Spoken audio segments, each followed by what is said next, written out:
Insider Crusaders, this video is going to make a lot of people mad at me, but that's fine. If you love free markets, please share this video so we can spread this word. I want to talk about steel tariffs. Tariffs are maybe the worst economic policy conceived by man. I'm going to go all into it here. It would take all day. Just be aware that for every job that's protected by a tariff, many more jobs are lost. And any wealth that's created, much more wealth is destroyed. And any industry that's helped, many more are hurt. It is a major net loss. It's not even close. Every conservative was against Barack Obama giving subsidies to Solyndra. Tariffs are the same thing. Every conservative was against the bailout of some of the auto companies. Tariffs are the same thing. It's just as awful policy, maybe even worse. And don't give me anything about, it's fair trade. Fair and unfair are progressive buzzwords. Progressives use those words to numb your mind from actually thinking. If a progressive says that something is unfair and the government needs to make it fair, red flags should go up all over the place for you. So don't go around, conservatives, don't go around using these words for yourself to argue policy. It's a bad way to go. And also, trade wars are awful. In 2010, Barack Obama passed a tire tariff to protect the American tire industry. And I used to live near a Goodyear tire factory in Union City, Tennessee. And the people there were very happy that some jobs were protected. But China then instituted a retaliatory tariff on, of all things, chicken feet. Chicken feet are a delicacy in parts of China, and they're worthless here. So American chicken companies dump chicken feet in China, below price. So China put a 43% tariff on chicken parts. This resulted in a bunch of job loss at the Tyson chicken plant down the road from the Goodyear tire factory. More jobs were lost at the Tyson chicken plant than jobs saved at the Goodyear tire plant. It's a net loss. It always is.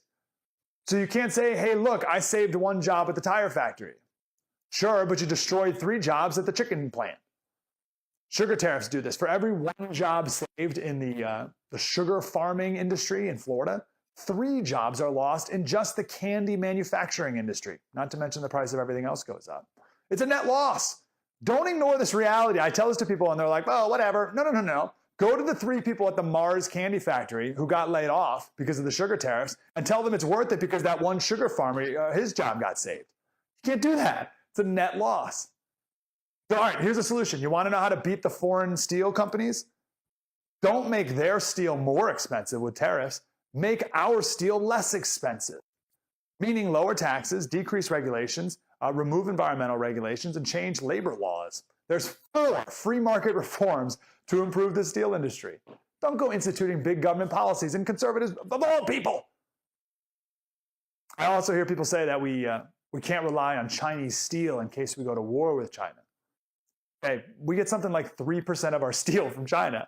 China is actually the 5th biggest steel importer into the United States. It goes Canada, South Korea, Mexico, Brazil, and then China. And that doesn't include the European Union, which we get way more steel from the European Union than China. So don't worry about this big bad Chinese steel boogeyman. It's not real.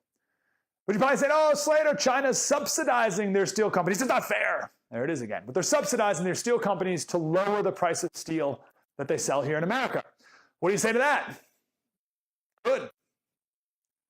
Thank you, China, for that gift. Thank you for instituting terrible economic policy on your people, robbing from your people to give us less expensive steel. Of course, assuming that the quality is where it would need to be. The fact that Chinese steel is still cheaper, even though they have to ship it across the ocean, says that something is structurally broken with the American steel industry, and we need to fix that before we go putting tariffs on anyone else. So this is a fascinating story. After World War II, American companies produced 75% of all the steel in the world.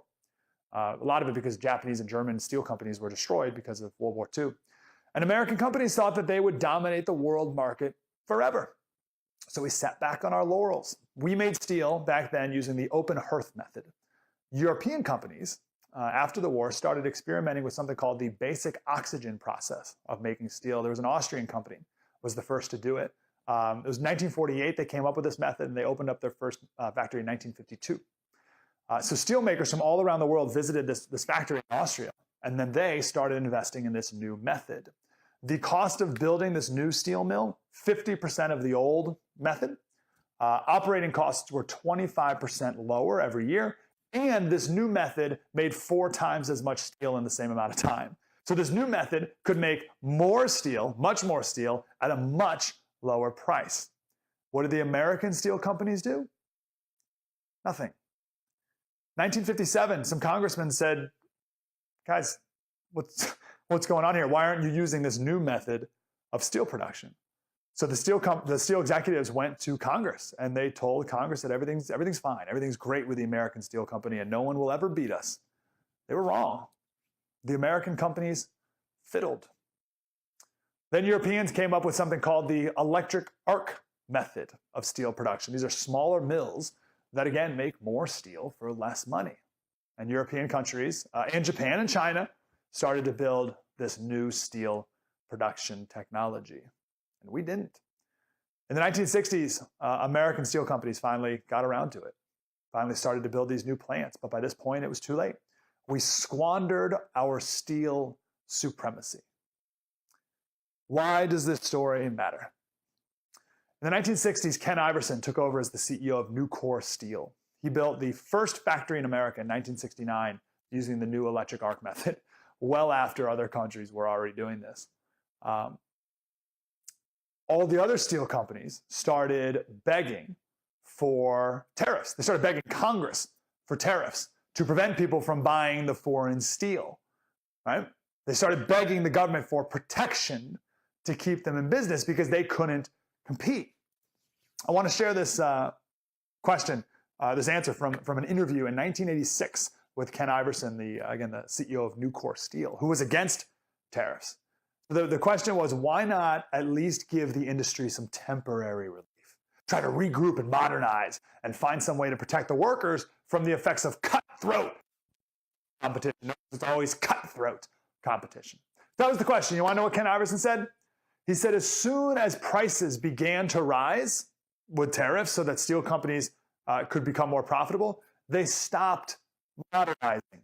He said it's only under intense competitive pressure, both internally from the mini mills and externally from the Japanese and the Koreans. It's only from competition that the big steel companies have been forced to modernize. He said in 1980, they still had a rolling mill that rolled steel back in the Civil War. So the interviewer said, all right, so your argument is that protectionism tends to make the industry weaker, not stronger. And Iverson said, yeah, unless you're under intense competitive pressure and it becomes a question of the survival of the business to do it, you're just going to lapse back into your old ways. There's no other answer. That's from a steel company CEO. So remember this, you're not just passing tariffs to protect American jobs, you're also protecting broken business models. We're telling companies, hey, you don't change a thing. You don't have to change a thing. You don't have to modernize. You don't have to change your business model. You don't have to compete. Don't change anything you're doing. Nothing at all. If we did that to everyone, nothing would ever improve. So we're protecting a broken business model and inefficient companies, and we're telling them that they can make less steel at a higher price. That's not a good economic policy. I want to end here with a video from Gary Vee. He's an entrepreneur, angel investor, tech guy. And here he's talking about Toys R Us. Remember Toys R Us went bankrupt about a year ago.